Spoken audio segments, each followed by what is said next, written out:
Good afternoon. I think we could start. Am I audible? Good afternoon. Yes. Yes, Chair. Thanks, Yes, Chair. Thanks for welcoming us. we can hear you. Okay, thank you. Thank you. Let's begin our meeting. We do form quorum. So let me start by welcoming honorable members and the MEC. Welcome the department, and that to the MEC again and the HOD and the support team that assists us in the committee. Welcome to our meeting. I know that we had to change times, quite a few, to ensure that we are accommodated, as well as myself, executive party, because I'm also at the same breath studying.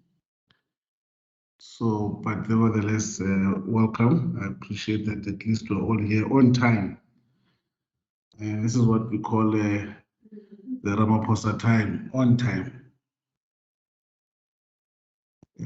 Without saying much, I think our agenda seems a bit congested, so it's going to be for honorable members. Might be here, although we're scheduled to be done by 7. But I know the engagement can take us beyond that. So let's be patient, let's be effective in this meeting of ours. Are there any apologies? Tabo, Shalin? Good afternoon, Chair, and good afternoon to honorable members. No apologies, Chair. Thank you. Oh, there are no apologies. Okay. Okay. Do I see a hand? Yes, Chair, it's Albert Cheney. Just to indicate, the HOD seems to be having connectivity problems. He was on. We've just lost him. He's been trying to get hold of me by phone, and it seems to be problematic as well. Okay. All right. We'll note it. No, we'll note this. The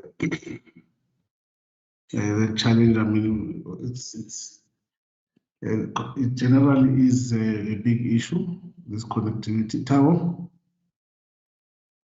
Thank you, Chair. Through you, Chair, let me say we are live on Facebook and YouTube.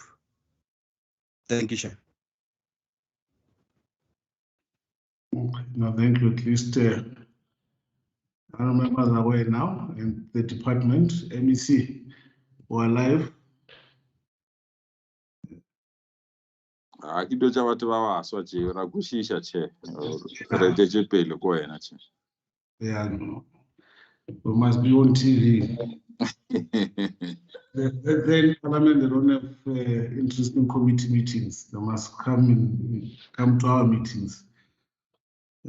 So okay. I think that with that said, no apologies. Can I get a confirmation of the agenda? Can I get a move in a second? I move, Chair. I second, Chair. Member Adams. Okay, thank you, Member Ramalife moves and Member Adams seconded. Thank you so much, members.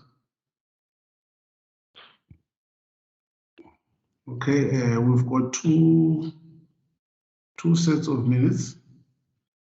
One for the 21st of May, and another one for the 28th of May. Let me open them up.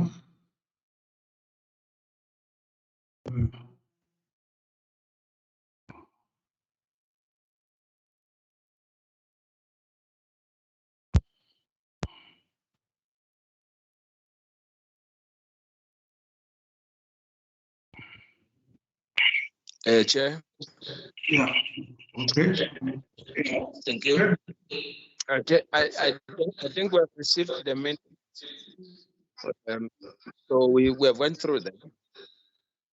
I would like to move for the first set of minutes as a true reflection of our last meeting. Yep. Who's that member piece? Maybe let's allow process. Let's allow process to unfold. It will be quick, so that we don't short circuit issues, and then we No, have problems. we are high level, Chair. We read the Yes. minute. Not unless you want to follow the normal process. No, it's noted. Maybe if members agree, I'm comfortable with that. We'll just get members to agree with the approach that member piece is proposing.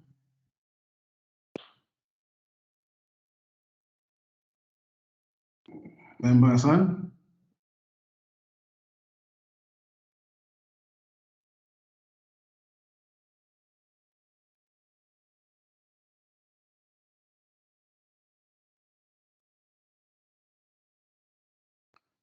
Okay, Member Ramulifo? I'm happy with the proposal by Member MPC. Okay. Okay, I think that is much more. I like that one, I must say. Thank you, Member MPC.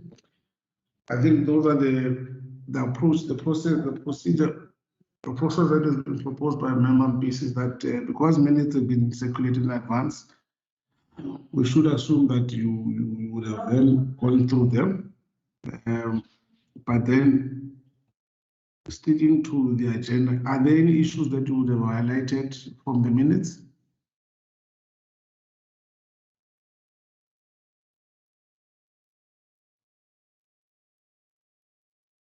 Okay. Silence means none. So then let me get a confirmation, the approval of the minutes for both the 21st and the 28th of May. Member BC moved. Can I get a second? I second, Chair.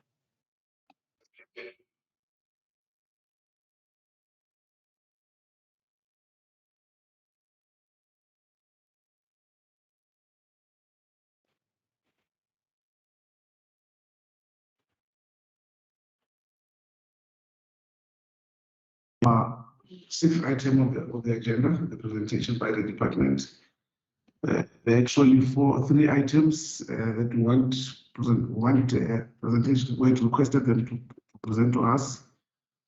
The report on the SIU, plans for the full reopening of primary schools, and plans for matric exams, considering cancellations of junior exams. MEC,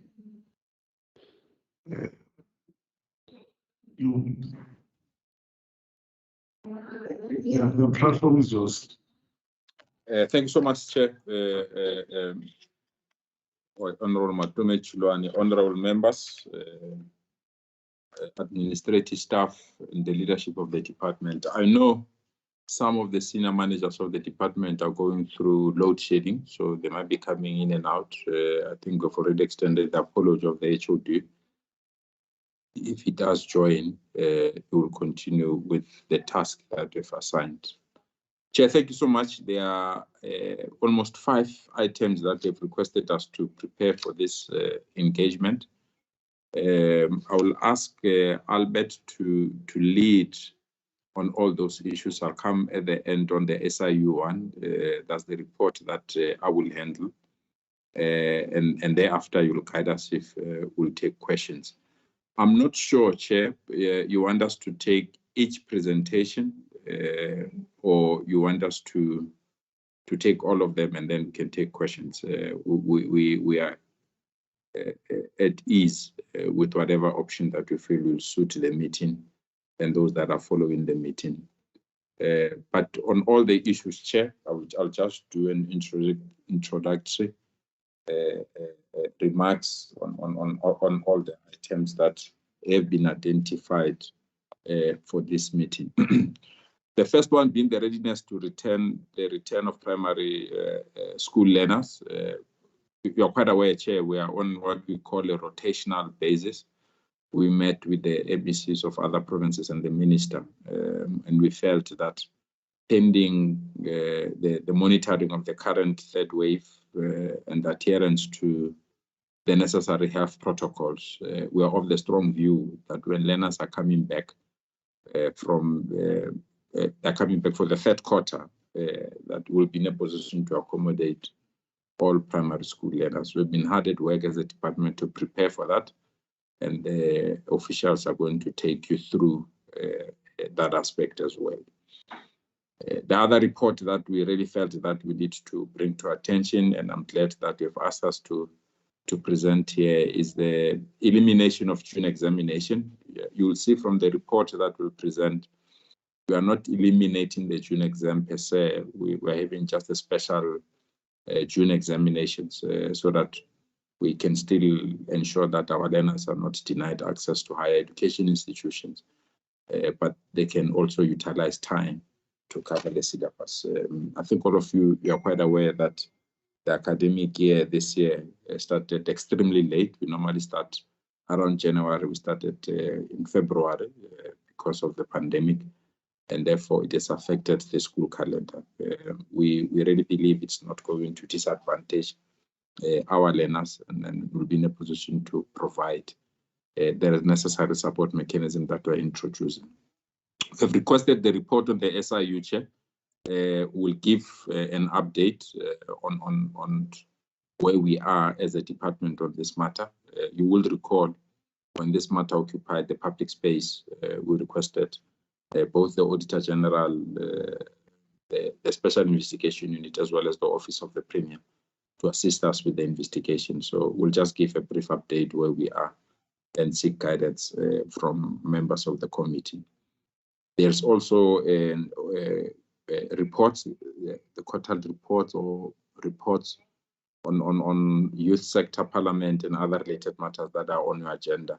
We'll also, if you feel we need to make some contribution on those issues, we'll do so during the course of this meeting.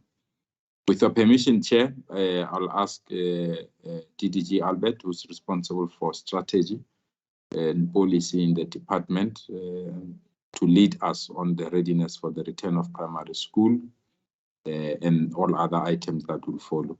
And then we'll then take questions from members if there are questions from members. DDG Albert, do you want to come in? Sure. Thank you, MEC. I'm going to ask Antoinette Nicolai to do the presentation. It's going to focus primarily on our readiness to implement the curricular changes for the third quarter onwards in the affected grades in primary schools. Antoinette. Thank you. Thank you so much, DDG. Honorable Chairperson, members of the Portfolio Committee, MC, HOD, and senior managers. I hope that my presentation is visible. Can you just give me an indication if you can see it, please? Yes, it's fine. Yes, it's fine. Thank you very much. I will take you through the presentation. Thanks. It's a wonderful opportunity to present this to the Portfolio Committee.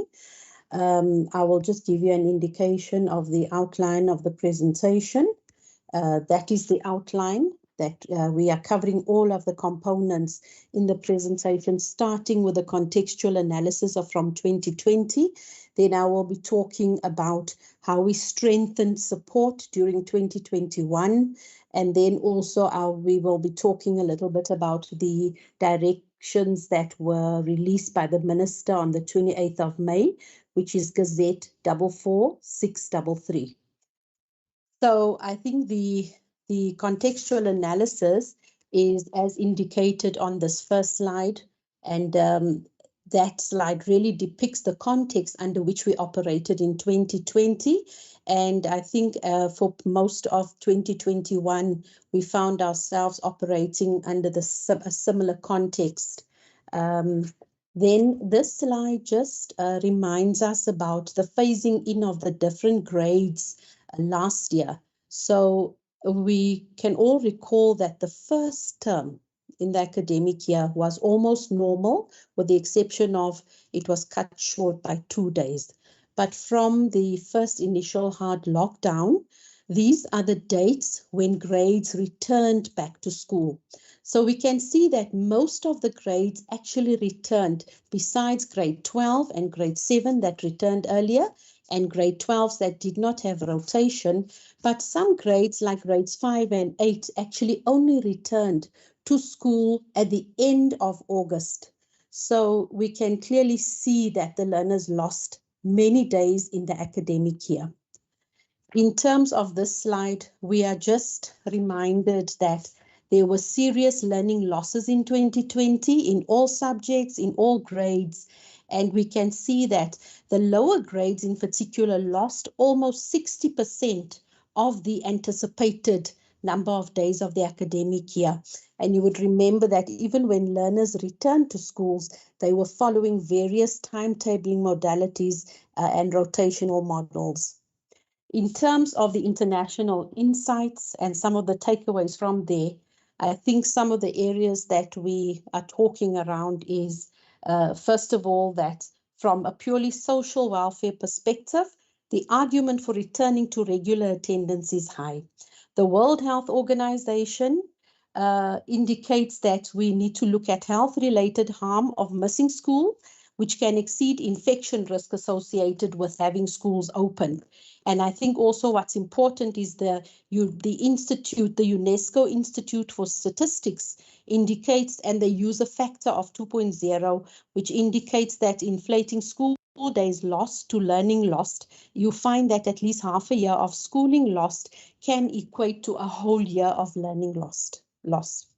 Last year, we saw changes in terms of the curriculum mandates, and this slide just gives you a sense of the various changes that were brought about, the circulars that were released, and we are now covering a multi-year curriculum recovery approach.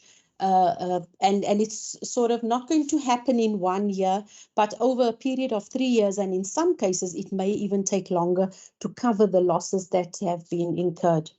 In terms of measuring learning in 2020, there were also changes in terms of the assessment regime, and this slide gives a sense of some of those changes, and we can recall that at the end of the year, schools set a school-based test, and some schools may not have covered the entire curriculum, so they were only expected to test the learners on what has been covered. Also, this slide, just in terms of the assessment losses, it highlights as well as what the impact was. And I think one of the key areas that we want to highlight is that because of the changes in the assessment regime, schools testing learners only on what they've covered, we clearly have to indicate that we think that the standards were compromised last year. This slide just gives a sense of the learner performance from grade 1 through to grade 11 in the province. And whilst it looks like a nice picture, I don't think we should be fooled, because I've just said the assessment regime was changed. And whilst it looks like in the higher grades, in the secondary school grades, that there seems to be an improvement in terms of learner performance, let's keep in mind that they did not have common assessments at that point.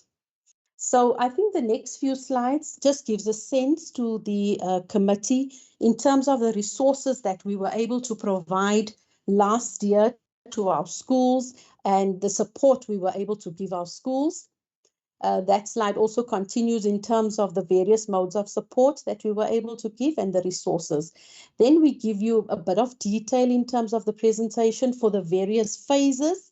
These are the phases in the primary schools, and this is what was available last year.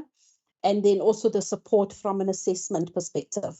That also gives you a sense of how we were able to support in 2020 and the strengthening of the support in 2021 in terms of assessment. That slide also speaks to the support. Also, one of the areas that we started to work on last year was the strengthening of the remote learning. And here we are not necessarily talking about online learning only, but we do know that a number of our learners do not have access maybe to gadgets or online platforms when they're at home. And we also had to look at the analog as well as the digital, modes of support. So this is just a sense of all of the support that was provided last year.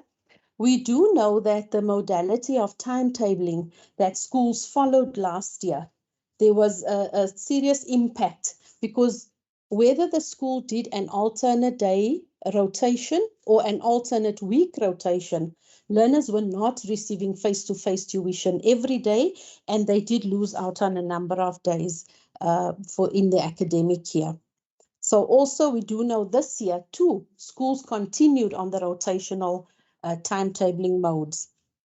This slide gives a sense at the end of last year, every school had to identify and look at the curriculum losses in 2020. And this is just a sense of the number of schools who were able to complete the trimmed curriculum. Let me just emphasize, when I said the changes came about in terms of the curriculum was trimmed last year. But a number of schools, so this slide gives you a percentage of schools that were unable to complete even the trimmed curriculum. And so at the beginning of this year, we expected schools to do a baseline assessment and then to also then implement the 3-year recovery plan that was there. That is just in terms of the national assessment circular that schools had to implement. Then this is just the school support provided in this year. And this is a way of showing that we had to strengthen the support. We had to emphasize, especially on the days that learners are not coming to school to receive face-to-face tuition, we emphasize the usage of the textbooks, that every learner must have a textbook. They must utilize the DBE workbooks. We highlighted the zero-rated websites where they could access specific learning support material. So I think this slide is it's one that has really made us think hard, even though the schools are now implementing the trimmed curriculum. We do check on curriculum coverage or syllabus coverage, as well as the school-based assessment completion. And at the end of term 1, we have now seen, you'll see all the reds in the table. It indicates the non-completion of the term 1 annual teaching plan, the trimmed one that we are talking about. So we can clearly see this rotational timetabling model is not really assisting in allowing schools to complete the curriculum. So that, I think, is a matter of concern for us. And these are just some of the areas that we are highlighting in terms of GET, meaning the general education and training. So in primary schools in particular, we know that the curriculum losses are huge there. Then as a department, we had to look at the different perspectives, and we had to look at the different categories of schools. And obviously we are focusing on the return of primary school learners and all the grades in primary schools, but also in terms of the return of learners in special schools, because the Gazette that I'll be talking to in a little while emphasizes both the return of primary school grades and learners, as well as learners in special schools. So we think it's important to emphasize to the members this afternoon that when we look at special schools and the context in special schools, the learning losses that occur in all schools, irrespective. So the special schools offer various curriculums, and the curriculums are mentioned there for you. Some of them do offer the CAPS curriculum, some offer the DCAPS, then the occupational curriculum. And we know that the irregular or the non-consistent learning of learners with learning disabilities does not only limit learning, but it also leads to a high risk of regression. The learners in the special schools, we must remember, they do not only access curriculum, but they also access learner support like therapy and the medical care. So learners in schools are not able to access the therapy and the continued nursing or medical care at hospitals or clinics. So, and when learners are not coming to school, they obviously miss out on some of the support that they require. The remote learning is not as effective, as for learners with intellectual and neurological disabilities. So we are thinking that if these learners are able to come back to school on a daily basis, it could be good for them. Then in terms of considering educational and other costs, the disruption of schooling or inconsistent attendance creates major challenges for learners where the core of support is based on regulation, on structure, as well as routine. Many learners in the special schools, as we would know, reside in hostels. And so it's an area that we have to focus on. And of course, alternative care options for learners with high support needs are extremely limited. Also, in terms of special schools, we find that learners with disabilities most probably would present a higher percentage of high-risk comorbidities as well. And then the standard operating procedures and the health risk questionnaire must be considered and strictly implemented and adhered to. Schools were supported. We supported the schools to contextualize the standard operating procedures to their specific context, to the teaching, the therapy, as well as the hostel environment. And then I think what is very important to note in terms of the risk-adjusted strategy, since last year, the special schools were afforded the opportunity to assess the risks and the logistical realities. And there were a few schools that avoided receiving the learners because of some challenges that were there. District directors were encouraged to assess the 100% of return of learners to special schools on a case-by-case basis. So I need to say at this point that already district directors are very hard at work with their teams, assessing the status of each and every primary school to bring back learners at 100%, as well as bringing back learners in special schools. I will just pass this one. That was also just the context for independent schools. But we think that in terms of the context for grade R, it is important to note that we know that the little ones do not learn very well on their own, and they need the face-to-face teaching. Also, we've observed the limited or lack of access to playgrounds due to the pandemic and the social distancing processes that has to be followed. And this has affected the development of gross motor and the perceptual development of fine motor skills in grade R learners. So in terms of the option that we obviously have to look at, it's learners returning to primary schools to follow the traditional timetabling, meaning coming to school every day. And obviously where schools are able to do this, one would expect strict compliance with COVID regulations, the compulsory wearing of the masks, the access and frequent use of sanitizers, the washing of hands, and we would expect to see dedicated time slots on every school's timetable when these will happen. The washing of the hands, the sanitizing, as well as mask breaks that learners may need to take. And then I think in terms of the proposed stance for special schools, for us to consider return of the special schools, as I've said, it has to be done on a case-by-case basis. These schools will only be allowed to receive the learners considering that the infrastructure of the school is in order and the required social distancing requirements are met.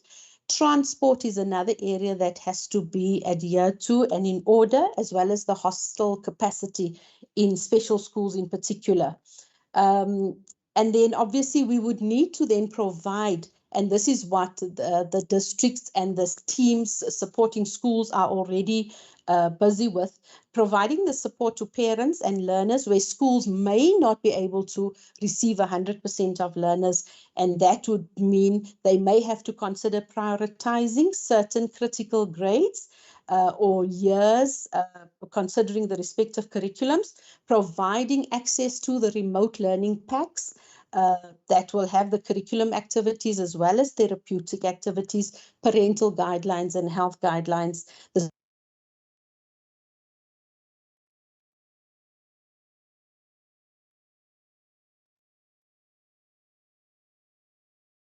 supporting these learners. I hope you can still hear me. Sorry, I lost connectivity. So those are some of the key things that we are focusing on in terms of the return of special schools. I will quickly speak to, I'm sure that maybe some of the members might already have seen the Gazette 44633, which was released on the 28th of May.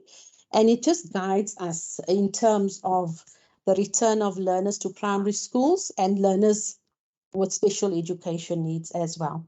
Obviously, the health data will guide us.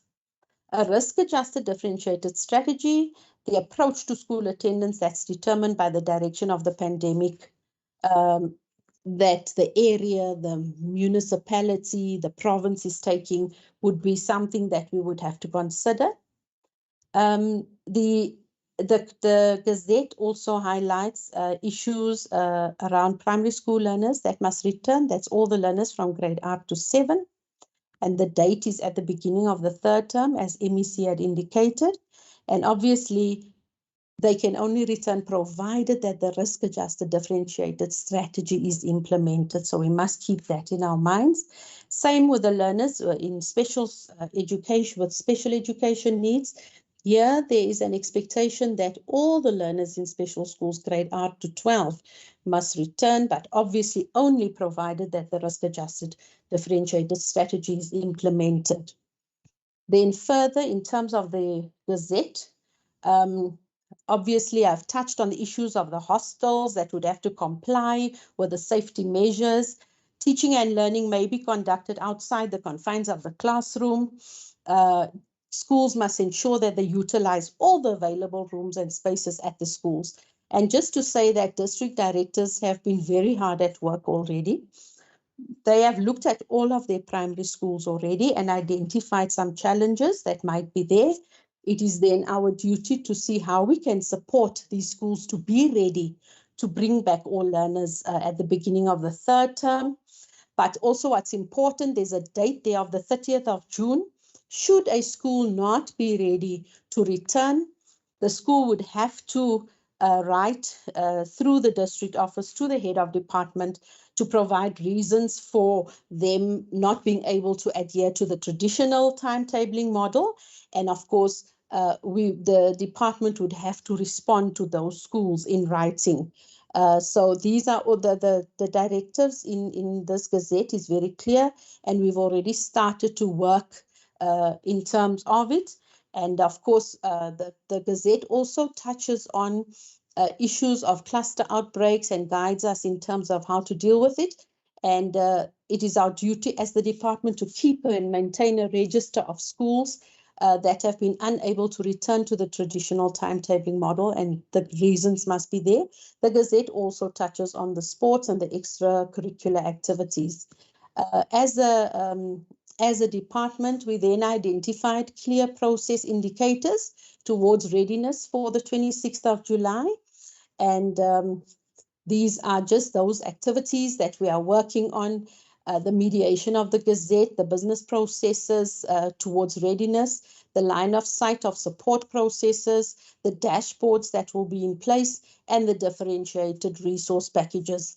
And I think in conclusion, we are saying that in preparation for the return of primary school learners in all grades, as well as learners in special schools, we must have all the HR capacity needs addressed, infrastructure challenges, including furniture requirements addressed, resources such as the PPEs to be in place. Thank you, Chairperson.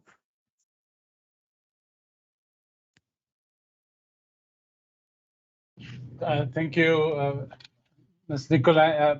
Chairperson, just to indicate that we are currently undertaking the audit of readiness across all the schools as indicated in the report.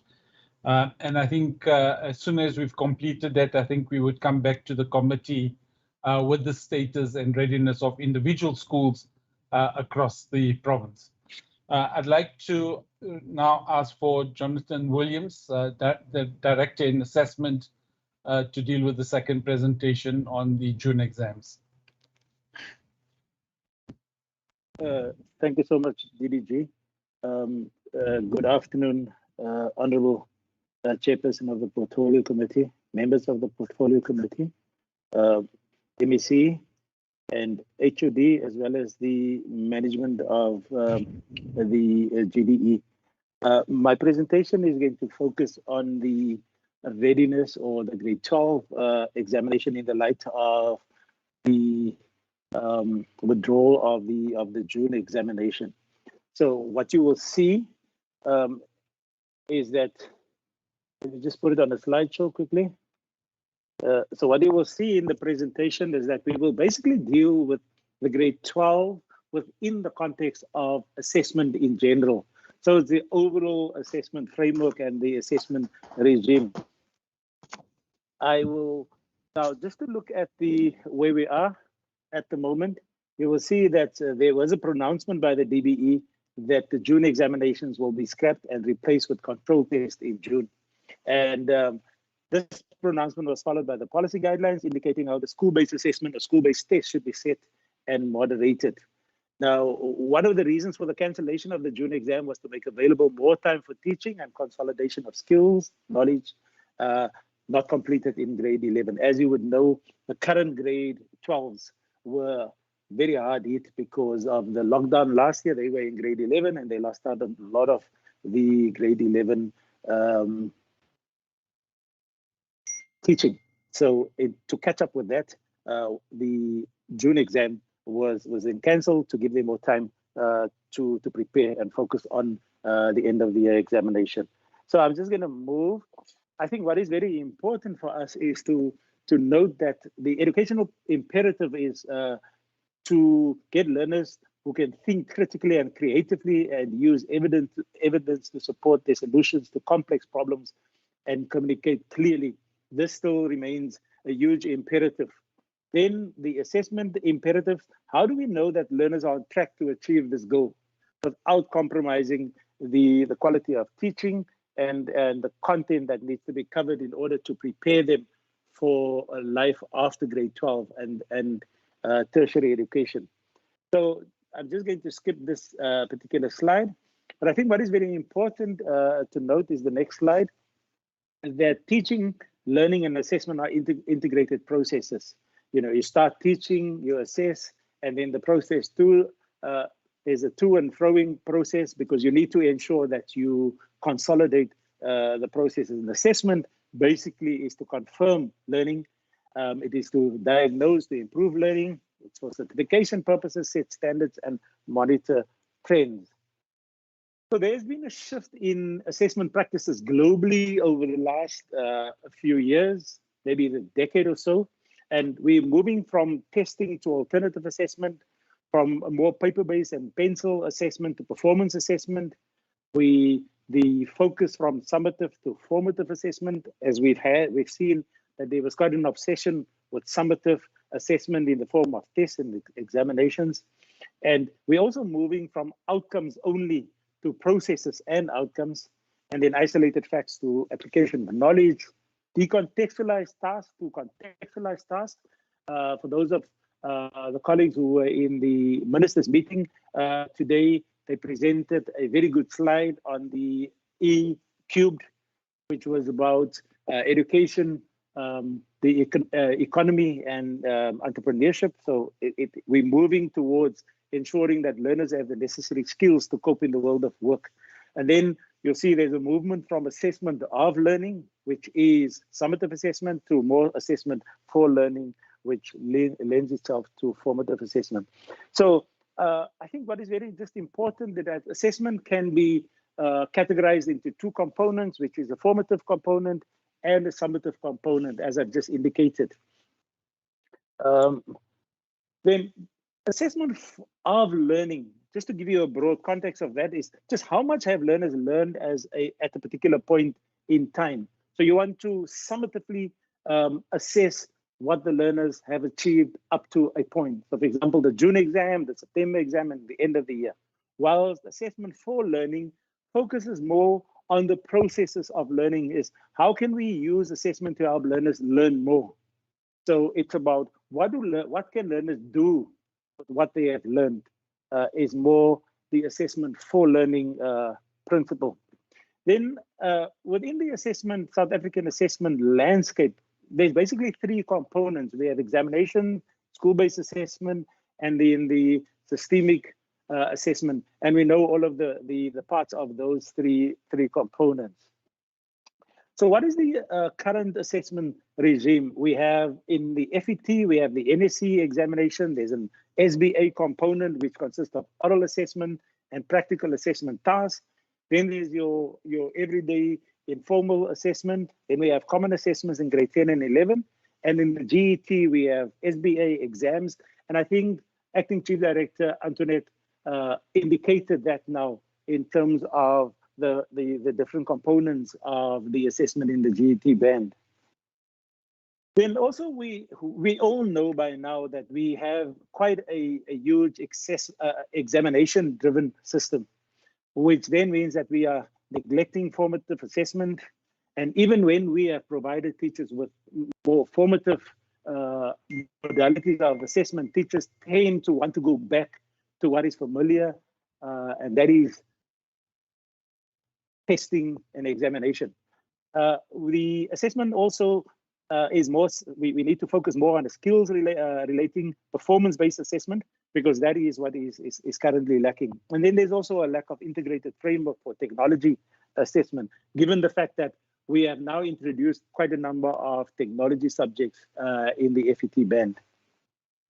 Then you will see, I'm just going to run through this. We do common assessments, which minimizes effective learning. It focuses on past exam papers and a lot of rote learning. Even the SBA is exam driven, and there's quite a lack of skills acquisition. So just the international phenomenon, we know that there's a manipulation of the examination system, and this is exacerbated by a target-driven culture in schools by teachers and academics. Academics have warned us in the recent past about the pitfalls of that. Just the neglect of formative assessment again. So it focuses on summative assessment. I think we've mentioned that, and there's a need now for formative assessment, which means that we need to conduct assessment during the learning process. And the assessment should not be focused on marks, but should be focused on how learners can improve their learning. Then just in terms of the development of assessment for learning, we have started this process over the last few years to capacitate teachers in the utilization of assessment for learning processes and procedures. And what we want to do is to improve the quality of tests and exams within the classroom. In terms of our performance-based assessment, performance-based assessment is assessment that requires the learner to create an answer or product that determines his or her knowledge or skills. And I think what we need to also focus on is that there's a greater need for that now, given the fact that face-to-face learning hasn't been possible over the last almost 2 years. So performance-based assessment has now become a critical aspect of teaching and learning, because what learners now can do at home is very important, and performance-based assessment provides that opportunity for them to learn in different ways. So what are the characteristics of alternative and performance-based assessment? I'm not going to go through the list there. I think most of us are familiar with some of the characteristics there. I think what we want to do in this presentation is to focus on the question that was posed or put to us by the portfolio committee, is what are we doing in grade 12? So I'm going to move beyond this quickly. I think the GET assessment was covered by Acting Chief Director Antoinette. The school-based assessment, I've just alluded to that earlier. I think all of the components of the school-based assessment is highlighted in this slide. And then I think what is important for us is the theory of change. So as we've indicated, it enhances teacher assessment, knowledge and skills, and it also improved teacher assessment practices. Now, I think this is the next slide addresses the issue that was presented to us or posed to us, is how do we then plan for matric exams in the light of the cancellation of the June exam? So in line with the curriculum trimming and reorganization, the assessment was aligned to ensure that only key points in the learning process are assessed summatively, while formative assessment was emphasized to ensure that core concepts and skills are mastered. Therefore, in school-based assessment, the focus is more on assessment for learning as opposed to assessment of learning to achieve the learning outcomes of each of the subjects in grade 12. And it's in this context that the framework for curriculum recovery proposed the reduction in summative assessment. So examinations or summative assessment, which is examination, to create space for more teaching time, as we've indicated in the introduction.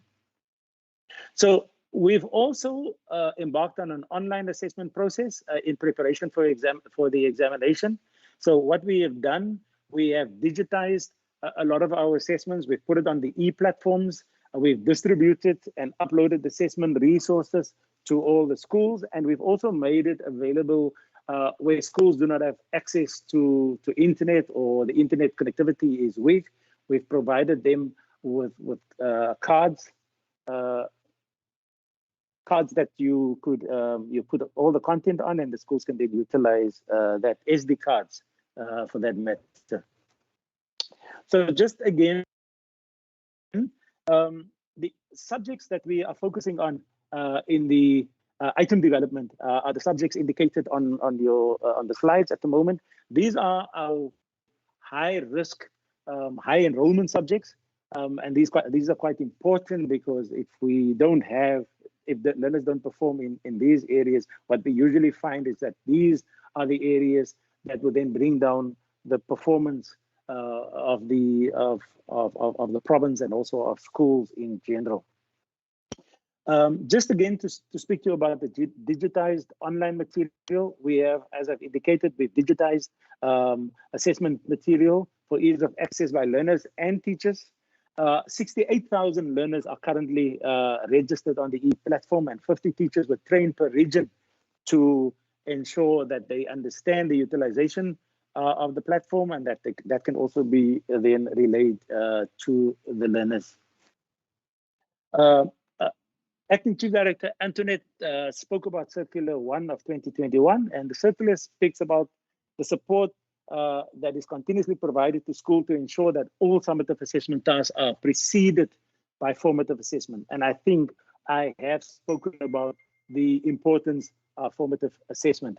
So what we want to achieve is to allow learners to have as much as possible practice in formative assessment tasks, so that when they get to the point where they have to write summative examinations or tests, that they would be adequately prepared. So a sample of formative assessment tasks will be checked to determine the level of learners' preparation prior to engaging in summative assessments. And all summative assessment tasks will be moderated by the departmental heads to ascertain the quality. School-based control test forms part of the summative assessment and will be moderated by the district subject advisors and also the head office subject coordinators. The post-assessment analytical moderation will ensue in sample schools after reopening to determine the level of learners' understanding through their performance. And I think that is very important, is that we have embarked in the province in the last few years, even during the marking of the grade 12 examination, on an analytical moderation process to get a sense of where learners are in terms of the ability to answer particular questions. So I'm also just going to move beyond this, because I think what Acting Chief Director Antoinette spoke about, the support that we provided before the lockdown, during the lockdown, and now when schools reopened. Just in terms of SBA moderation, I think in this province, we take SBA moderation very seriously, because that gives us a very true reflection of where learners are. And also it gives us an indication of the quality of assessment and teaching that is conducted at a school level. So in the province, we have undertaken a three-pronged strategy. So we've decentralized moderation, we have a centralized approach, and we have an online moderation approach. In terms of the Term 2 SBA plans, it's basically to support schools. So school visits are conducted by the districts on a very frequent basis. And the purpose of the school support visits is to ascertain that all learners comply with SBA requirements for them to be resulted at the end of the year. Remember, if learners don't have completed SBA tasks at the end of the year, they cannot be resulted because that 25% component is extremely important. Then it's also to verify the accuracy of the recording of learner performance. Now, when we do the analysis of results and report on the grade 12 results, one of the aspects that we deal with is the aspect of the 25% school-based assessment. And over the years, there's been a lot of rejection of school-based assessment marks because of the discrepancy between the school-based assessment and the final examination mark. I must indicate that in this province, we have now managed to close the gap, and there's just a few schools that we are still dealing with where we ensure that the school-based assessment is at the same level as the end of the year examination. Then the school control test. I'm just going to run through the slide again. I think what is very important to note here is that we're embarking on a process in the province where we're standardizing the school control test, but in the way that we standardize it is not to take the innovation away from teachers. What we do is we provide them with exemplars. Teachers are then able to take those exemplars and develop their own tasks or a combination of tasks around what they are provided with. Then just in terms of the subcamps, we know that the subcamps are very important in terms of preparing the learners for the end of the year exam. And what we are doing as an examination directorate is to support the subcamps through the administration of pre and post assessment tests. So when the learners arrive at the subcamps, we conduct a pre-test, and it's an online assessment that is immediately assessed, computer-based assessed, and then the tutors are given the results of each and every learner. And these results are then communicated to the site managers so that they can then intervene appropriately based on the context of the learners. And it is done in the 10 gateway subject. Just to conclude, I think what we are trying to emphasize is a move away from an examination-driven system to an assessment-driven system, and the phasing in of high cognitive demand of assessment. There's also a focus on assessment for learning, which is more performance-based assessment to prepare the learners for life after school education. And then what we need to do is to build the assessment capacity within our schools, especially amongst our teaching fraternity. And then the integration of technology in assessment. And whilst we're not saying, the integration of technology is going to sort out all our problems, it is definitely a very good tool to enhance the teaching and learning. So DDG, that is where we are. Thank you so much.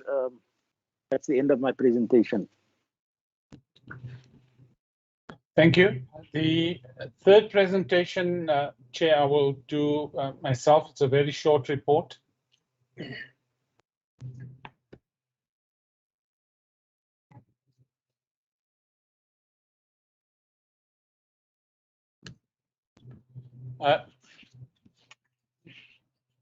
Honorable Chair, honorable members, MEC. The background to this was presented to the committee in previous meetings, so I'm going to just present the update. I think in the light of public concern raised through the media on the cost of decontaminating schools and offices, the MEC requested the SIU to investigate all SEM processes related to the procurement of services, which were related to the disinfecting and cleaning of schools and offices, where there were positive cases of COVID-19 identified. Despite the media statements made by the SIU, to date, the MEC has not received verbal or written reports or feedback from the SIU. Based on the media statements of the 27th of May, where the SIU investigation revealed that they deemed certain transactions to be irregular. In line with the PFMA and Treasury regulations, the accounting officer has disclosed in the annual report for 2021 that this expenditure is a potential irregular expenditure subject to the reports from the SIU being completed and thus assessing whether those transactions need to be disclosed as irregular expenditure. But we have already in the irregular expenditure note in the financial statements disclose a potential irregular expenditure. Chair, I think that in short is the update on how we've dealt with the SIU, and the MEC has also not been made aware of those findings other than through the media as we speak. Chair, that concludes the 3 presentations from the department. Thank you. Thank you so much, Albert. Truly appreciate that. Chair, we'll be guided by you on the issues that you feel that we need to conclude or finalize. Thank you so much, Chair. Okay, thank you, MEC. Let me take it to members. And then take us members on the 3 presentations.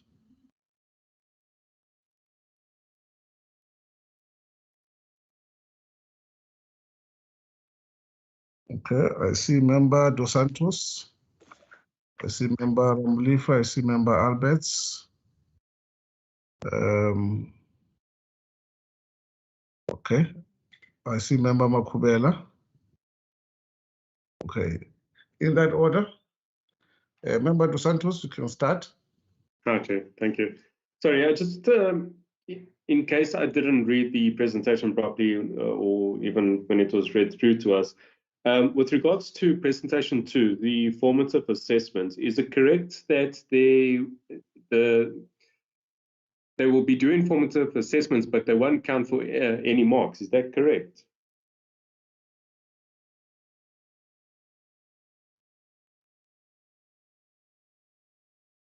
Do you want to respond now, Chair, or do you want us to take all the questions and we'll respond, Chair? I don't mind.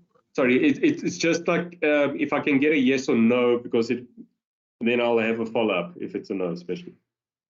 Yeah, maybe clarify quickly, because I think this one just needs a MEC. I'll leave it to Albert. Albert?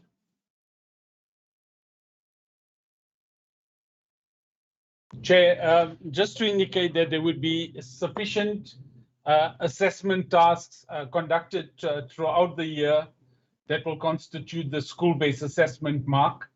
The exam traditionally is a component of the school-based assessment. In this instance, it would not be part of it, but the assignments, the projects during the year would still constitute a school-based assessment mark that would be submitted to the exam authority for consideration as part of the final mark. But the exam itself has been excluded from such a calculation. Thanks. Okay. Thank you, Chair. If I can, yeah, so that basically covers my second question, so I'm covered with that one. Thank you. Member Ramulifu? Yeah, thank you, Chairperson. Maybe just to start with the last one, MEC, based on what the SIU has provided, I know you used the 27th of May. Just day before yesterday, they continued also indicating that there are some companies which were involved in the same challenges which were awarded tenders irregularly. What stops you now to suspend the HOD or call for the Premier to suspend the HOD as the person who appoints and suspend the Chief Financial Officer and the Chief Director, Supply Chain Management. Because the moment they're saying there are irregularities, it means these people are actually involved, so that they can actually share and or allow investigation to continue without any hindrance, because the evidence is already being provided. So, or the other question will be, have you asked SIU the report instead of just relying on the media? Because you also wrote to them and say, please investigate this particular matter. So I want you to actually indicate or clarify those issues. Then with regard to the issue of examinations, what I would just try to ask is I know we're going to deal with issue of budgets and the likes, and we have noticed in the past that, the program 7, which involved the examinations and auxiliary services, has been characterized by underspending.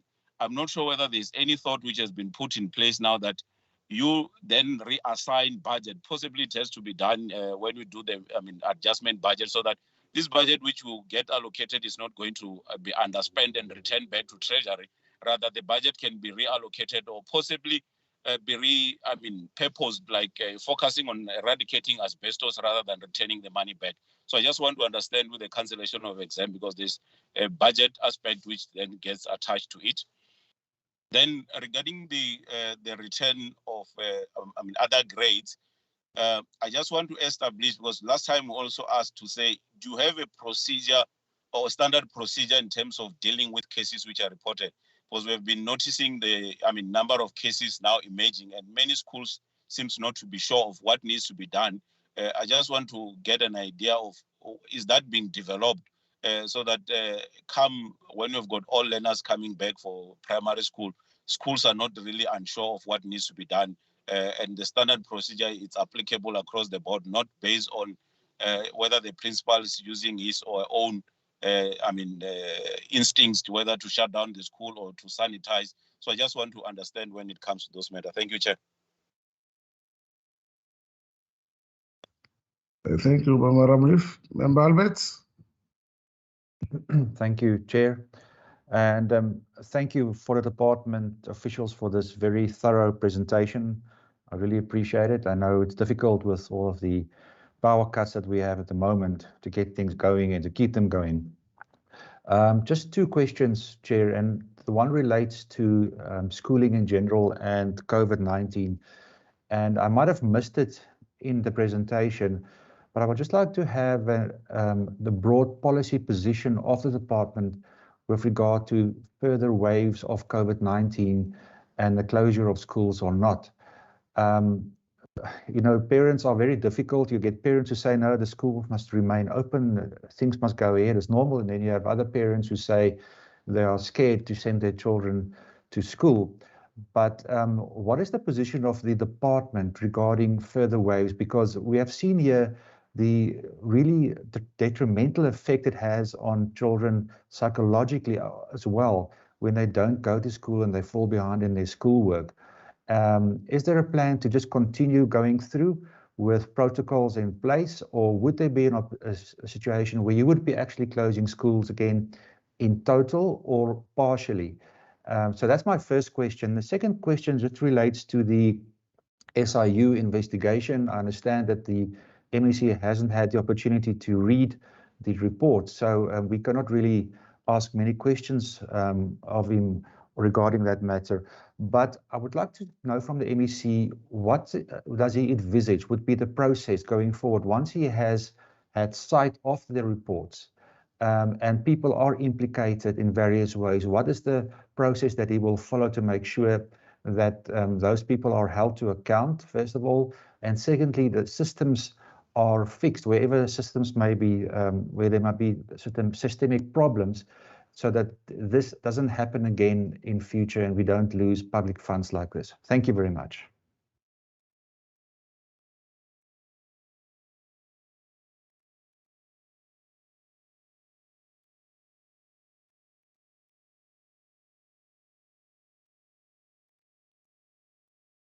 Are you still there, Chair? You're not muted.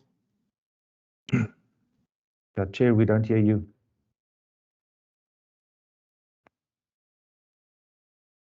Chairperson Matume. Chairperson Matume.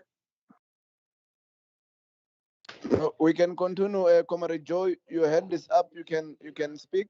Thank you. Okay. Network problem. While you fell up, you know. Uridochite. Eh? Uridochite. Good network. Hey. Yeah, let's see. Okay, quel est no? Yeah, sure. Yeah.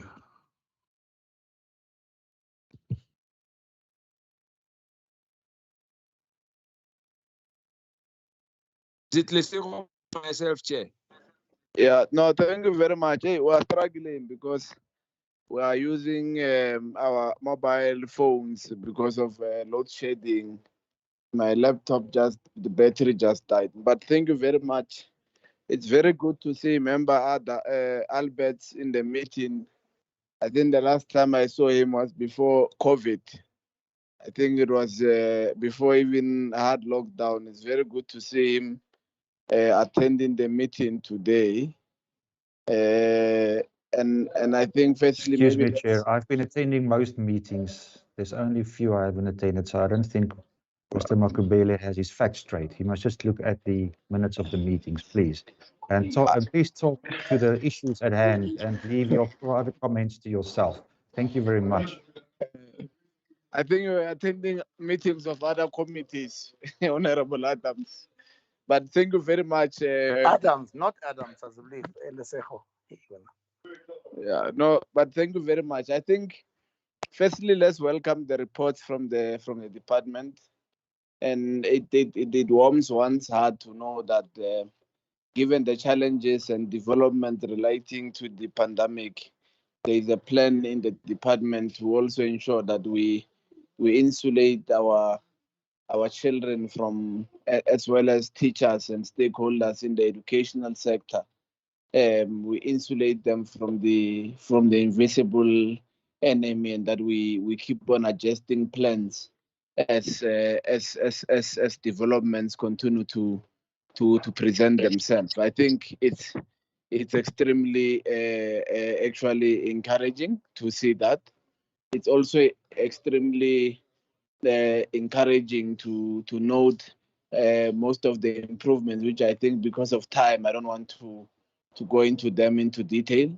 There are a lot of improvements that have been registered. If you look at this report, the same report last time, there are minor there are minor improvements that have been registered. And I think as honorable members, I think we would have to not allow ourselves to drag the department into speculation. And I think that we have to be patient and wait for the finalization of the SIU report, the processes surrounding the SIU, the entire report, and not allow both the department and the MEC to actually speculate and actually act on the basis of speculation, because it does not help. We'll have to wait for the report. And once the report has been given both to the MEC, the Premier, and made public, and therefore we'll have no choice but to expect the MEC to act on the report. But to push the MEC to act on a report that has not yet been released is a problem, because the investigation is ongoing. A preliminary report has not been issued. And therefore, what basis will the MEC act? Because we will be doing what President Zuma said in Parliament, that we'll be wanting him to evaluate this pit. And it will not be correct. We agree. The MEC finds himself between a rock and a hard place. It's not an easy position to find himself, but he needs to be correct in law, but as well as use facts to then be able to act. Because acting without a report, at least a preliminary report, that is tantamount to sangomizing and preempting the outcomes of a report that it has not been presented. Ramolefo says no, the HOD and CFO and names people there. What if the report comes out and says something else? You know, and that time the MEC will have acted and impugned the integrity of those that he will have acted upon. It will not be advisable that we sit here and say that he must act so irresponsibly like that.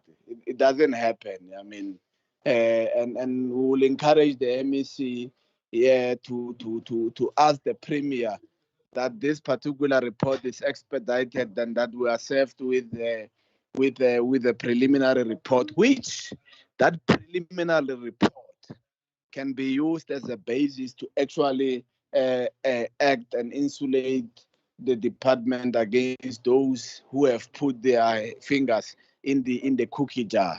And this is what we will encourage the MEC to do. Thank you very much.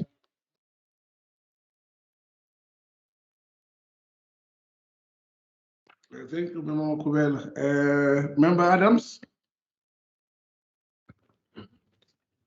Thank you, Chairperson. Afternoon, MEC, honorable members, everybody in the meeting. I think I've been covered mostly, but the issue of the first presentation that speaks about the deepened inequalities that was laid bare with regards to the returning and the reopening of schools. And I know it's not an answer that can just be given because I know where the MEC's heart is, but I'm just very concerned that, you know, with the continued pandemic, is there a way, or are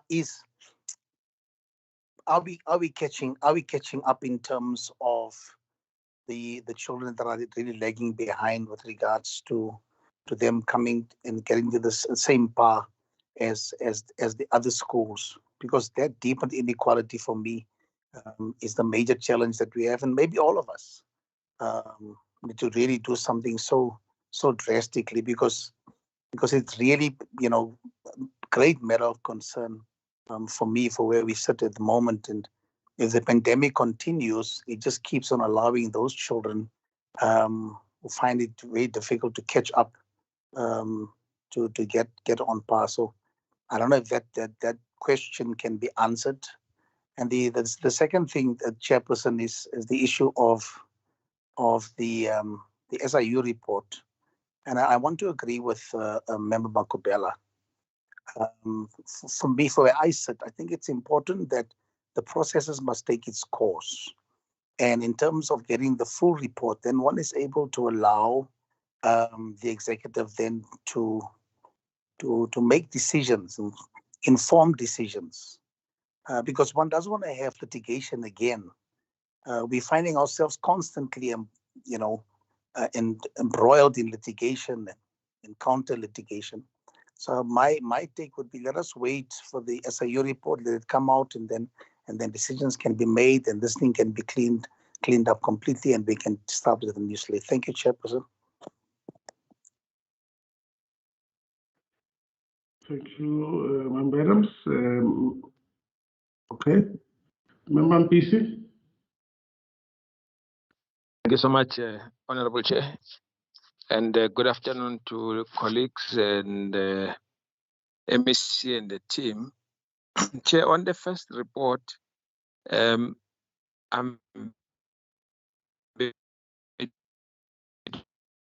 worried about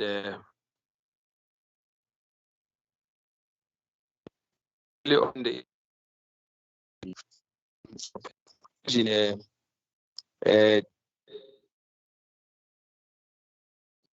that there might be some challenges here and there of human resource and all that, including the furniture.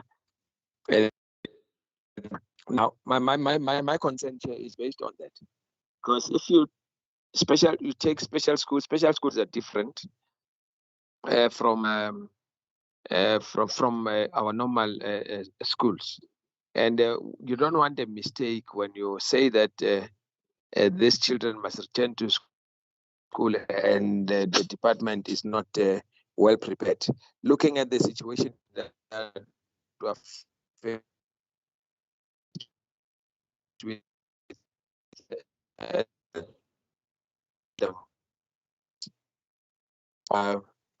of the when and so that should be worrying. We need an infrastructure that will be conducive for educators and the learners themselves to participate in the schooling processes. So I think if that can be clarified, how are we going to manage that? And how are we going to make sure that there are no challenges, including in our normal, we have done our work, we have done our task and so on.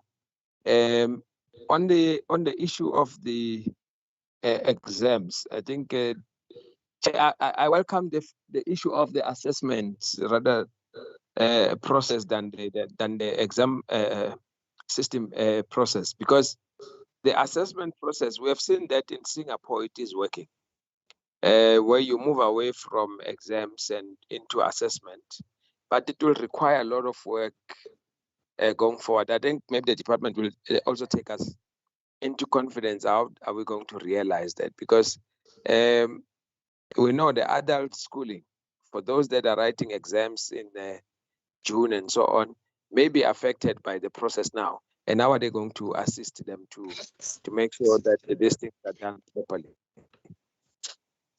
On the report, I think I want to agree with Honorable Makubele and Honorable Adams, Chair. I don't think we need to be found wanting as lawmakers ourselves. And because what Member Muramulifo is proposing, I don't think it's the right time to do that now. Let's follow the law.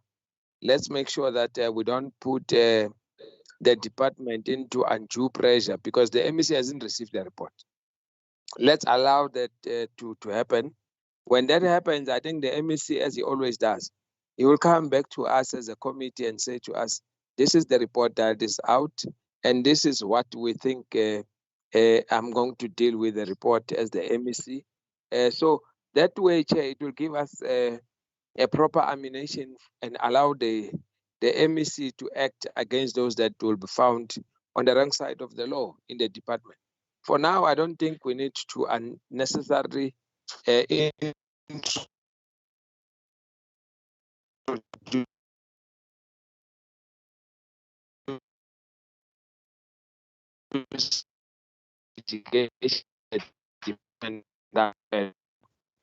employment says, because we need to follow these laws to the latter, because if we're not going to do that, we're going to put the department in a very serious situation. Again, what you don't want to do, you don't want to put the morale of the staff to be at the lowest, because none of them now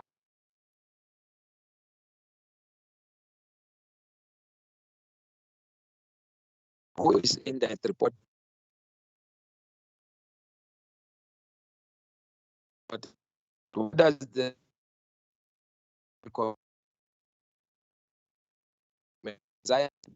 able to be doing in as much as we must say function to able Memang please, we're losing you.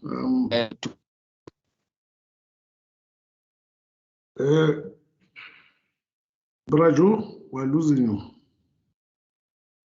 you. I think your network is unstable.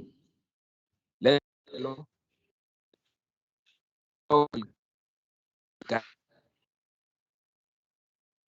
Us jumping into that only for of chaos, and we don't get now integrity able to. I can't hear you, Chair. Oh yes, I was saying your network is unstable. For the last 3 or 4 minutes, we couldn't pick up what you were saying. Honorable MPC is an Afrikaans sê ons hy praat in lettergrepe. Yeah. So I don't know if you want to wrap it up quickly because you're getting well. Yeah.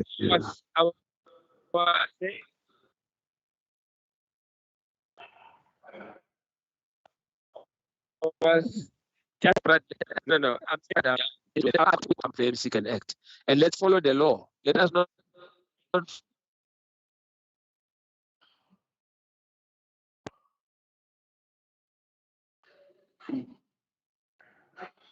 I think that. follow what I'm done, Chair. Okay, thank you. I think you need to maybe move around, get a place where you can get a clearer network. Member Hassan, I see your hand is up.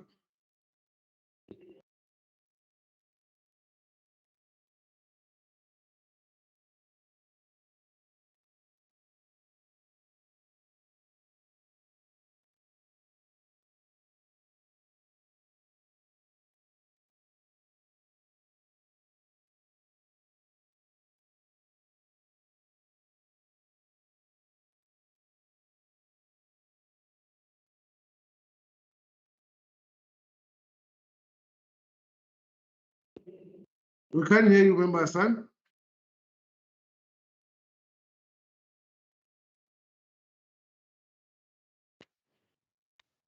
Yeah, this network, Chair, is it better?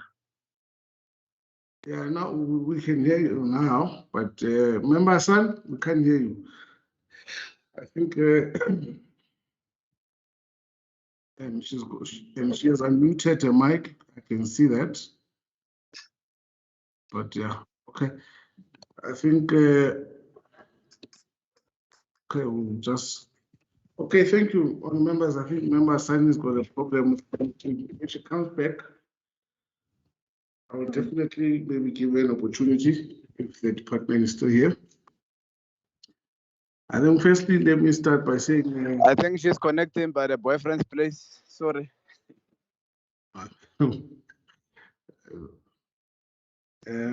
Wait,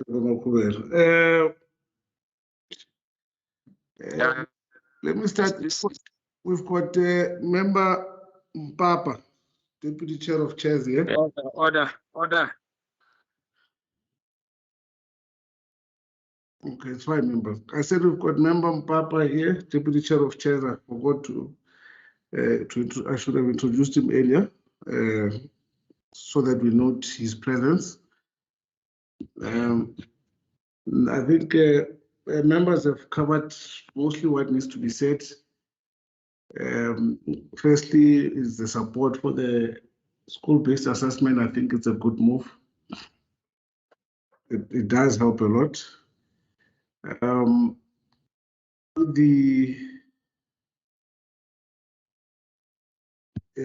She just sent a message to all of us that she's having problems, members. With regard to the SIU, I'm in agreement with members that let there be a report that's received by the MEC or the Premier, and then from that report, we should anticipate some form of action from the department, because clearly there is some wrongdoing. There is some wrongdoing, and anybody who's responsible for that wrongdoing should really be brought to book. The department in the province is one of our shining stars, and this really is a very dark cloud. When a department is doing so well. But also in the midst of this, it also creates an opportunity for those in leadership, for yourself in leadership, to demonstrate the commitment of the department to deal with malfeasance.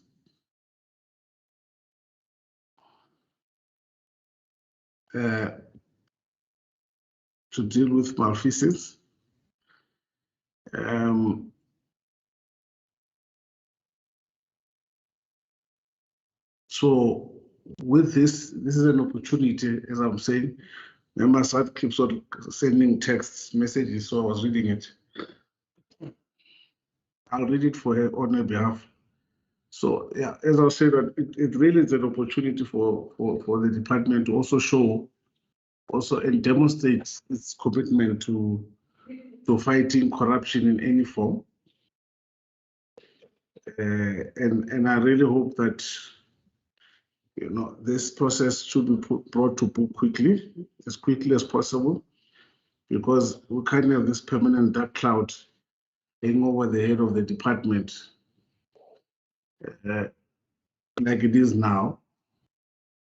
The department can't find peace. As and when it finds peace, this report comes out, we have the SIU going on TV, bragging about what they found, which is quite sad, but it's also good in the sense that those who've done wrong are really being caught out. However, so one would, as a committee, would ask the MEC to quickly make a follow-up with the SIU, whether be it yourself, be it the Premier, and really bring this matter to a close. I think they should be close to completing their investigation, so that we really can move forward. The department can move forward, as well as ourselves as a committee. We must not be always sitting wondering what's happening in the department. Therefore, I'm saying that obviously the committee has said it loud and clear. Let's get the full report. Let the full report guide what should be implemented and what should be done next. What Member San wanted to say, it's quite a lot, yeah. She says she was writing. I'm sure you can see the text. Can't you see the messages on the? I don't think she was sending to me alone. It's visible, Chair. You will respond to it. You can see it. Okay. Yes, I can. Sure. Right. No. Okay. Yeah, because I didn't want to read it. Okay. I think members have covered. They've said a lot, and I think I'm in agreement with members. I don't want to repeat what they've said. Member Adams, can I say something quickly? Yeah, just quickly, just to further qualify why we need to wait for the process to be completed, is the issue of, you mentioned that it triggered in my mind that on television, the SIU spoke about 27 million and I think 42 million. So you're talking about 60-something million. And the amount that is in dispute is much more than that. So I think that further qualifies that we must just wait for the process to take its course, Chairperson. I think it's important. Thank you so much. Okay. Okay, that's fine. It's noted. MEC?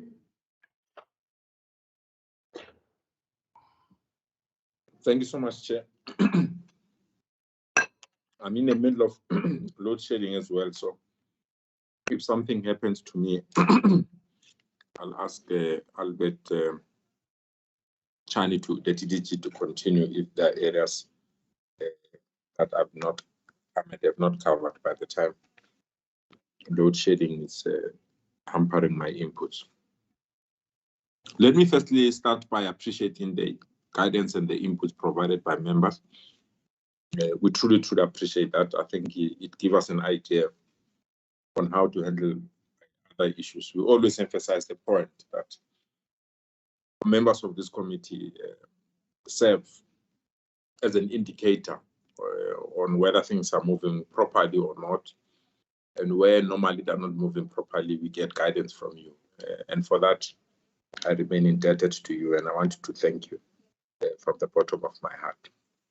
I also want to thank the officials of the department for the brilliant presentations. I think they've done well, just to demonstrate where we are as a department to deal with those crucial issues. Those are very important issues that will affect the future of our children. There are two things that we want to avoid. One is to have a generation that will have not gone to school. If we cannot ensure that our children come back when the third term resume, we might sentence a whole generation to something that might be known as a generation that didn't go to school. Those that have been in the struggle will know we fought something that we say was said to be a lost generation when we're fighting for the liberation of this country.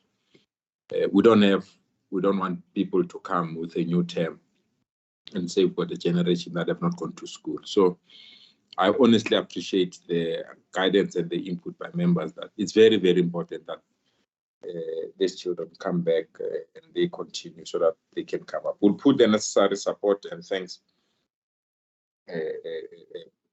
Pastor, for really emphasizing the issue of inequality, because we must not encourage inequality. We must ensure that we close that gap and we continue to close that particular gap. Colleagues, I'm really humbled by your guidance, and I want to take that guidance. I honestly don't want to belabor the point or deviate from what we have just said concerning the SIU report. I fully accept your guidance. I'm relieved that finally SIU is acting. We're very worried that was taking long. Now that they are acting, and then now that they're taking the steps that they're taking, we'll take your guidance that let's wait for them to conclude their work. And I want to assure you, as soon as that report lands, whether with the Premier or myself or the President of the country, before dawn, we'll take decisive action. And when I say decisive, I mean that decisive action. And that decisive action will not have eyes to say who's who. It will take that action regardless of who's involved, their rank and their position in their department. Chair summed it up nicely. This has harmed the image of the department. It has affected us badly. It's a dark cloud that must be removed and must be removed immediately. And whoever is involved at whatever level, whether it's the MEC, whether it's the HOD, whether it's the CFO, whether it's an ordinary member that is dealing with procurement matters, we can't allow the department to go through this fate. So we must take action and take decisive action. So I want to assure you that's what is going to happen. If there is a responsibility that I need to take as the MEC who's leading this department on this matter to demonstrate that we don't tolerate corruption and we don't tolerate people that are doing wrong things, I can assure you we'll do that before dawn. When the report lands, whatever time it takes for us to study that report, we'll ensure that we take proper action. But I'm cancelled by your guidance, and we'll take it the way you have guided us, and we really appreciate that guidance. On the issues that are related to Member Albert's raised the issue of COVID, the further waves and the possible closure of schools. We are guided by experts who are in the Department of Health, but also the Provincial Command Center and the National Command Center are the ones that are guiding us. We might have, and that is why at this present juncture, we are emphasizing primary schools, because they've indicated that secondary schools, it's too early, because majority of learners at that level might be vulnerable for COVID. So in whatever thing that we do, whether there will be further waves and other things, if the experts, both in the health, but also the committees that have been mandated to deal with this matter, if they raise a flag, either to shut down the school or close the schools, we will be in a position to communicate that decision. We will seek that expect guidance, and we'll work around that guidance. Member Ramliff also indicated the issue of standard procedures. We've now have a formal standard procedure. The only person that can close the school is the HOD, and the HOD has delegated that responsibility to the district directors. So there's no single parent or principal or SGB can close the school on the basis that they suspect there is a COVID case. But you're right, we need standard procedures of when learners return as well. I think the team has indicated that we'll take audit of all those things. As soon as we conclude that audit, we'll be in a position to give you feedback and an update on all these matters, and appreciate the concerns that have been raised on these issues. Member Makubela raised a very crucial point, the need to protect our children and our teachers, that in whatever that we do, let's protect them and ensure that we have a safe environment. I'm proud honorable members, to announce that the vaccination of teachers is about to start. We've been briefed. Fortunate one is serving also in the vaccination team of the Gauteng provincial government. So we've now prioritized educators that during the school holidays, we will vaccinate educators so that by the time children come back, our educators will be safe to execute that mandate. So we welcome the national government decision to prioritize educators. I know it has caused concern to other people, but educators are, it's a profession that has given birth to all professions. So it's very important that they are protected and they will be in a position to execute that mandate. We are not saying police are not important. We're not saying cashiers at supermarket are not important or taxi drivers are not important, but the importance of ensuring that people that are custodian of our children are safe, I think it's a crucial point, and all other sectors will also join at the right moment, and they will also ensure that everyone is given the necessary support. Member Jompis is right. We need lots of furniture, infrastructure, and also to ensure that our children are comfortable within the school premises. There are lots and lots of things that we need to attend to. I think it also includes what Member Ramulifo said, that there must not be an under expenditure on the assessment budget because we've changed on the June examination, that we need to, when we go to reprioritizing budget, we need to reprioritize that. I think that's the aspect of furniture, the aspect of learning material, but we might need more educators as well. So, Member Ramulifo, you're right that when we go for reprioritization of the budget, those are the areas that we need to identify, attend to them, and deal with them. Member Hassan, I think, was emphasizing the issue of the SIU. I've incorporated, we have used there as well as part of the areas that we are taking counsel, and we appreciate the information that is being provided on how best to deal with this matter, so that in the ultimate analysis, issues of CCMA, labor codes, they don't arise, as Member Hassan has highlighted, and we've incorporated that aspect. Chair, I take full counsel of your concern, and I appreciate that. That in whatever we do, we must ensure that the department continues to shine and to do its work. And any other thing that tempers that must be dealt with speedily, appropriately, and correctly.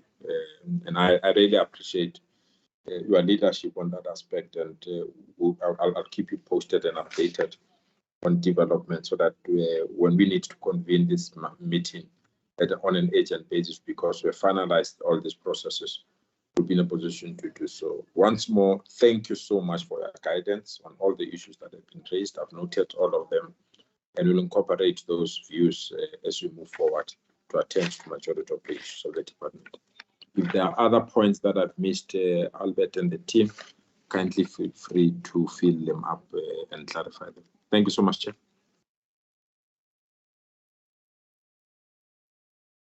Okay, let me see. GDG? Chair, just to support the MECs, just to add on one or two things.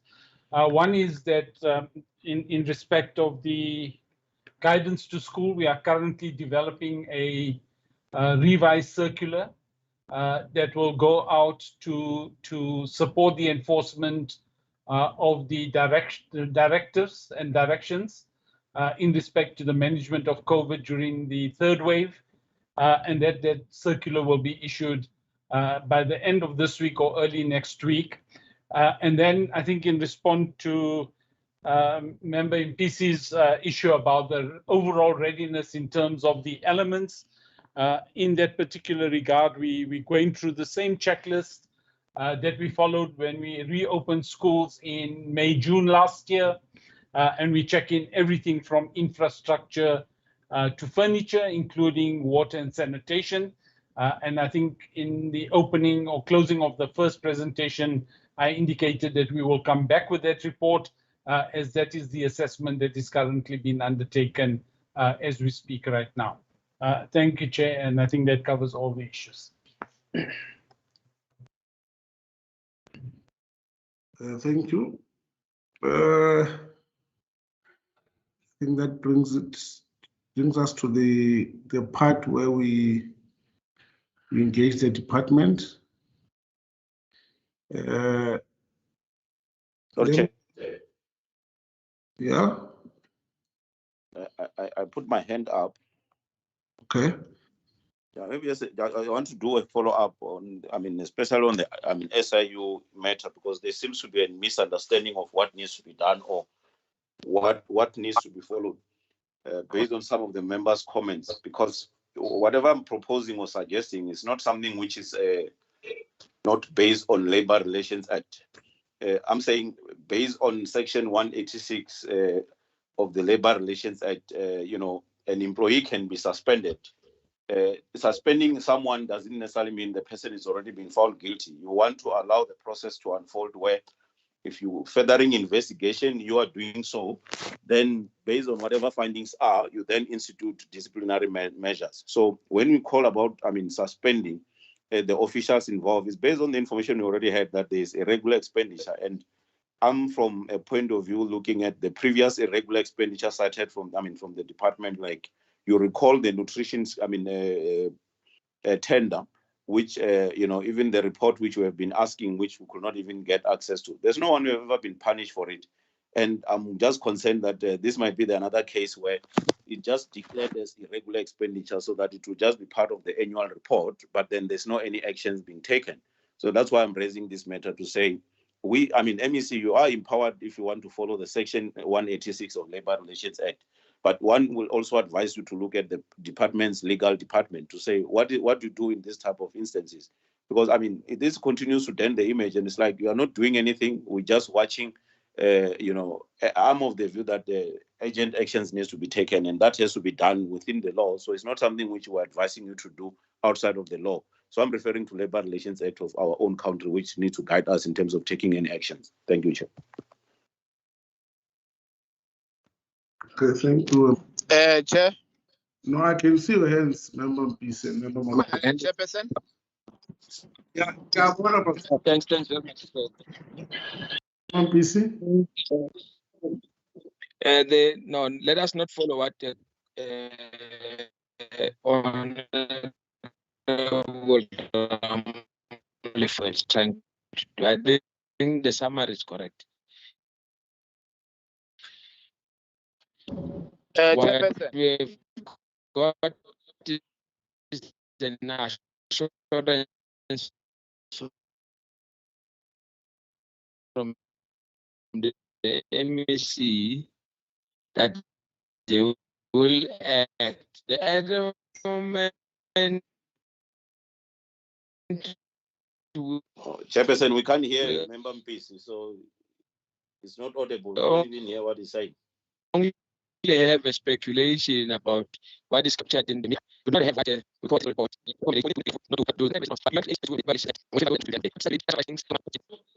No, I'm audible. You now. Yeah, now we can hear you. I'm saying. And then we lose you again. Let us wait for the final. Yeah. What I'm first raising, I think it must just be noted, and I think it will be taken when the final report. Yeah, we must not allow Labor Relations Act to be abused here, because there's no way in labor relation where accounting officers or executive officers or employers are given direction to act on a basis of corridor talk. We can't say the MEC must go and act on corridor talk, because the MEC can wake up and act on rumors and go and corridor talk, speculations, and what people are saying on Power FM and what Daily Sun or Daily Maverick or newspapers are saying. We act on the basis of facts, and it will be very rich for honorable members who kept quiet when there were allegations against their leader, who was alleged to have sexually molested one of their members. Instead of them saying, let's suspend the membership of this leader, they expelled the complainant. So we don't act like that. The MEC Yeah, that is incorrect. The MEC must not act on corridor talk. The MEC must act on the basis of facts. And the report will come with whatever findings it makes. And therefore we must, as the MEC has summarized, and as is what the members are saying, that let's follow due process. Let's allow this thing to actually play itself out until we have enough facts and have established what really happened, who are implicated, and therefore the MEC has told us that he's already wielding the axe, he's already ready to chop heads. And that's how you act, because you don't want to create mistrust between yourself and your and senior officials in the department. You act because now you act on the basis of corridor talk, but secondly, you behave as if this is a witch hunt and you are looking for a black cat in the dark. It can happen. Let's allow due process. Thank you very much, Chair. Thank you, Member Makubela. I think it's clear, Member Ramlifi. What you need to understand currently, let me put it this way for you. This is a system. The department is a system, Member Ramulif. And when you approach a system, it's components that are interconnected. Now, any disruption to this system will affect the overall working of the system. So in this case, we need to give the department an opportunity to look within the system, which area is at fault, you know, and correctly put, the MEC is putting it, says, even if it's the HOD or even if it's himself, let's start with himself. On numerous occasions, said himself, then I will need to put my head on in the guillotine, you know. But we can't just disrupt a system without understanding where the problem is. You know, so in this case, that's why we're saying, let's give the department time, let's give the SIU, not even the department, the SIU, let's wait for the full report. And there is a commitment to act, and they will be acting. I don't think that is correct to compare it with the school nutrition report. Mind you, some of us were not there. This is a new term.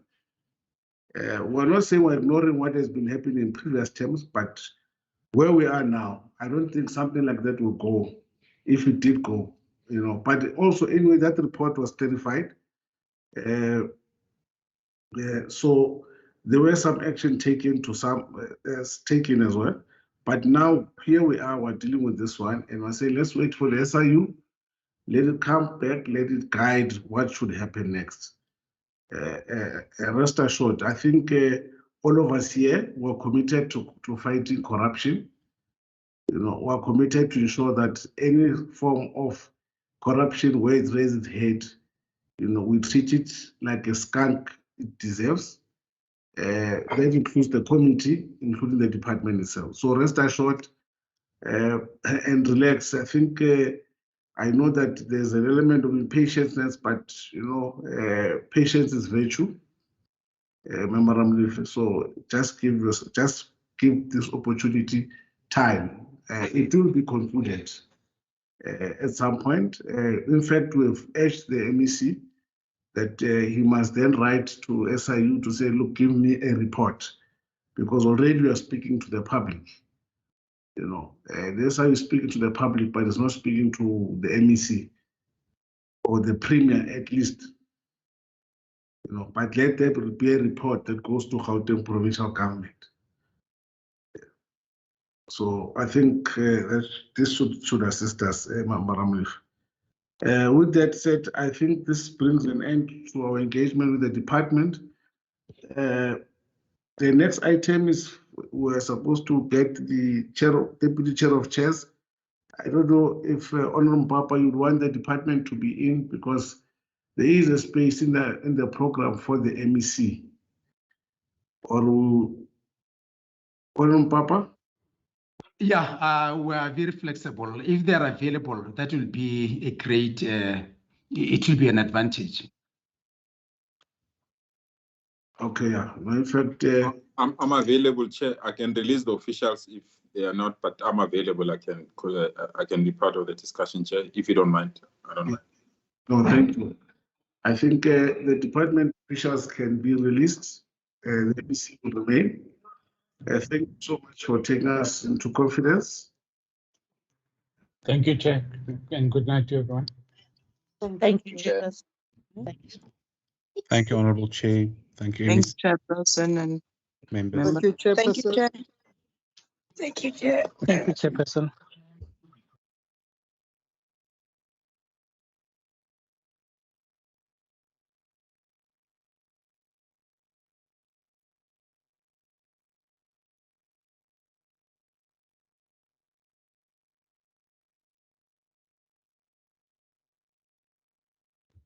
Okay, I think the officials are gone.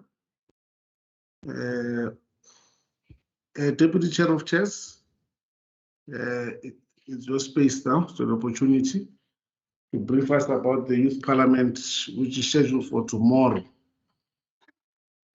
Oh yeah, no, thanks, Chairperson. Happy birthday, Deputy Chair. Welcome. I'm intrigued, and also those wishes that you made. It really Happy birthday, Mwale. Happy birthday, Mwale. Made me a real comrade with those best wishes. Man, thank you very much. Let me not really take you long, and then especially that we are facing these challenges of the network. I'll try to be very brief. And thanks, Chair, and then also honorable members and the support staff. I'm here to present the concept of the Youth Parliament, but now the Youth Sector Parliament. But before that, we need really to engage in terms of the processes, engage also in terms of the entire feedback. Because all along, we have this sector parliaments that were really lost. They were like somewhere, but we wanted you to make input, to make sure that at the end, we don't really waste time with the sector parliament, because that is another voice. If you talk about the youth, we want to get the voice of the youth. But now, as the office bearers of the legislature, we located the Youth Parliament to Education Portfolio Committee. Like we did also with finance, we've located the Workers' Parliament to finance. Already they are busy with the process, and then they'll be getting to the main event. And then from there, they'll own the resolutions that emanate from that sector parliament. Now, for the Youth Parliament, we wanted this committee at the end to own the resolutions. And those resolutions, once they are adopted by the committee, they will present these resolutions in the House. Then from there, there will be the resolution tracking. And then we're going to put very tight timeframes so that at the end, we have a report back, which was really leaking all along. That is why we're presenting this to this committee. Already we have briefed the chairperson, we have briefed the support staff. So this is now briefing the committee. And then I'm not alone. I just came with the manager from the office, and Dadi Tulani Malachi. I would say, let's give him a chance to present the concept document, which I think you got it prior, so that today is just to get your input. Then he'll present, then from there we'll entertain whatever suggestions, question based on clarity, and then we really move forward. But it is our noblest wish that this sector parliaments, let's make them living, and then we invite your inputs. Because this month, the entire winter, we wanted to profile this committee, we wanted to make sure that even the chairperson, whatever issues that you come up with, not only the sector, will have other activities of the youth that this committee must embrace, and then we really move forward. Tulani, can you succinctly present, and then we'll entertain? And the reason why we're saying the MEC should be here, because at the sector parliament, really the MEC will have to be there to just to listen while the chairperson will be getting the resolutions. But already you are afraid with the entire developments of this sector parliaments. Tulani, can I give it to you, and then we take the members through? Thanks. Thank you very much, Deputy Chairperson of Committees. And I hope that I'm audible. The Chairperson of the committee, members of the committee, and MEC Lisufi. Colleagues, I have, where's the presentation? Can I get a feedback? I've slighted the presentation. Yeah, you are at the introduction, we can see that. Oh, okay, thank you. Yes, like the Deputy Chairperson of Committees has indicated that... Can you put it in the presentation form so that everybody can see? Make it bigger. Okay, thank you very much. That today's presentation is around the Youth Parliament. And we know that historically it's celebrating the June 16 commemoration from the 1976 Soweto uprising. And then what we are saying is that even today, young people still are faced with the realities in terms of issues affecting young people, including education, student funding, unemployment, and so on. And that the effects of the COVID-19 pandemic hampers negatively on the youth development and issues in our country. And that the young people of our country needs an agenda change in making sure that pushing for the agent talks with government structures and policy makers in our country. So what is important is that as the GPL, it is important that to take this task of engaging young people and making sure that we have regular interaction with young people through structures like the sector parliament. In terms of the problem statement, we're saying that those issues are still issues that are affecting young people in South Africa, because young people are the ones that make 1/3 of the population, and they are the most affected by unemployment, and that the country is receiving increased unemployment rate due to number of issues, and that the COVID-19, like we have said earlier on, it still has deep implication in terms of the health and socio-economic issues in our country. The other strong view is that we must also be given an assessing government and its private partner efforts of living to the promise of assisting and opening economy for young people in South Africa, so that they will be able to better their lives. And the purpose of the Youth Parliament really, it's just summarized here to say that with the virtual Youth Sector Parliament, we want to offer the youth of Gauteng the platform to engage with policymakers, influence change, and enhance the new world order to improve the quality of young people in our country. So that, in essence, summarizes the purpose of the Youth Parliament. And we then have the objectives of the Youth Parliament, whereby we want to profile the constitutional mandate of the Gauteng legislature and utilize the sector parliament platform to converse with young people, to elicit discussion on the socio-economic challenges facing young people, and to generate discussions as way and means of rising up to the devastation of the virus. I mention them all, and I hope that members have received the presentation and the document and the sector parliament concept document.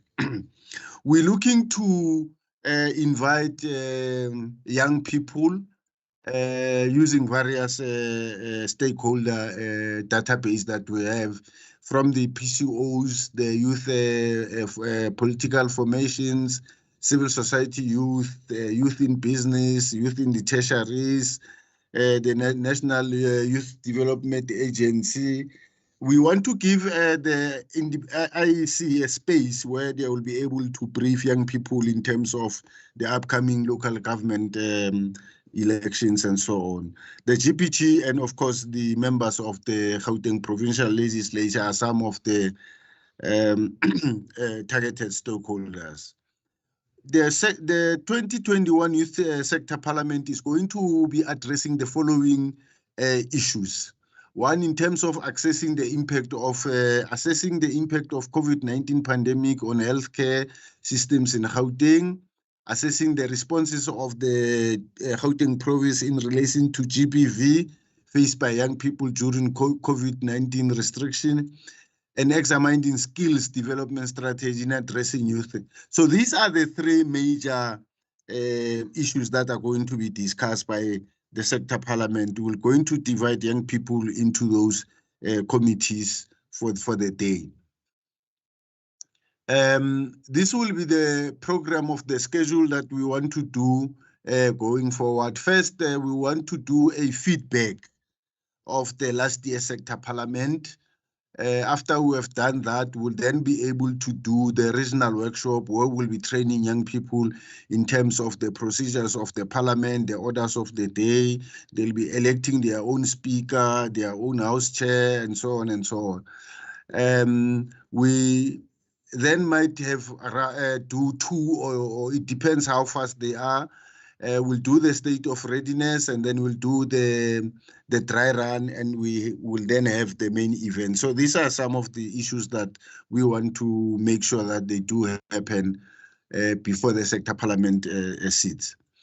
The sector parliament, we are looking at the date of the 23rd of June, 2021. It's on a Wednesday.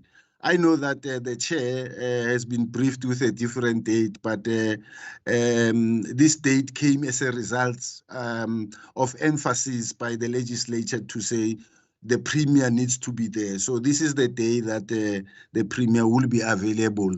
And we'll then start at 10 and finish at 2. This is a virtual platform. We're using Microsoft Teams. And in terms of the direction of the whole thing, the chairperson of the education portfolio, Honorable Matume, will lead the sector parliament and chair the discussions of that sector parliament. Will be able to give us direction on that particular day. However, during the sector parliament, the presiding officers will be given an opportunity to speak, the speaker, deputy speaker, and everybody doing items like purpose of the session and so on and so on. There are various tasks that have been given, and I'm going to address it later. The legislature will be contracting the service provider who's going to do what we call that reverse billing for young people to be able to attend. So this list is going to assist us to say in Tswane, X number of people who are using MTN, Vodacom, Cell C, and various things will take their phone numbers and will be able to make them connect on that day. I think we have learned our lesson that you give people data and they don't attend on that day. In terms of the management of this sector parliament, we are saying the deputy chairperson of committees is the political champion of the program, and the chair of the education portfolio is the lead chair in terms of leading the meeting and taking the resolution and so on. We are having what we call the strategic management team, which is working on this platform at a high level. And we have a project management team that works on a day-to-day basis of making sure that the program gets implemented and so forth. So this will be your preview of what the day will look like. In the morning, we'll start by the opening remarks, a moment of silence by the chair. We'll then ask the Deputy Chair of Committees in Mpapa to do the opening and welcoming and outlining the process. The Speaker of the Legislature will do the purpose of the youth, the sector parliament. We then have the Premier doing the keynote address. Then we have the House orders that I spoke about, the 3 orders of the day, which are the topics. And we're hoping to have Ntate Panyaza to come and give the responses of the issues that are going to be outlined, and giving him the opportunity to do that. And I know that Ntate Panyaza, that your letter is coming. I'm still chasing the signatories. But it's not tomorrow. That date is not. Is that we are on the 23rd? I saw you put the 11th up there.